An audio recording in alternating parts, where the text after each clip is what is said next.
Autre point, on va parler là d'amélioration, hein, et ça va concerner le PDF underlay ou PDF sous-jacent. Donc dans l'onglet insérer ici, on va avoir, comme dans la version 2019 d'ailleurs, la possibilité d'insérer un PDF.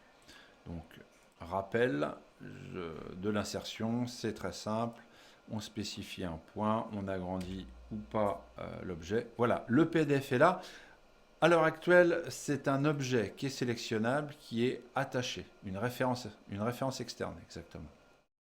Donc, comme avant, on va pouvoir créer un contour de limitation, le supprimer, évidemment s'accrocher sur les objets. Comment dirais-je, on le voit ici, hein, on s'accroche précisément sur les objets du PDF.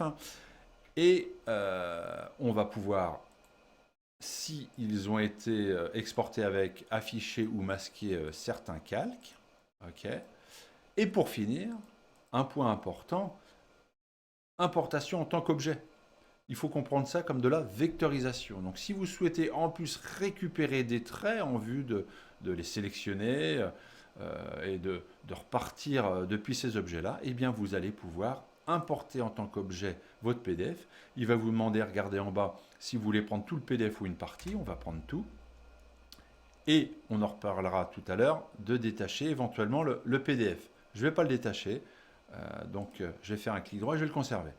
À partir de là, ici, nous avons vectorisé le PDF. On le voit ici, on a cette fois-ci des traits, hein.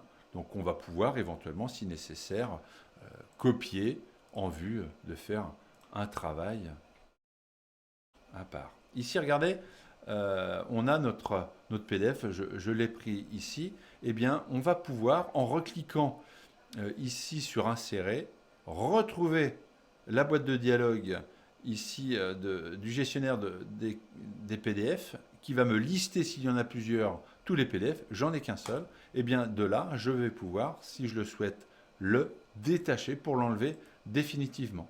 Voilà, donc j'ai cette fois-ci une partie de ce que j'ai récupéré et tout mon dessin à ce niveau-là. Donc éventuellement, je peux enlever tout ça et conserver seulement une partie qui m'intéressait.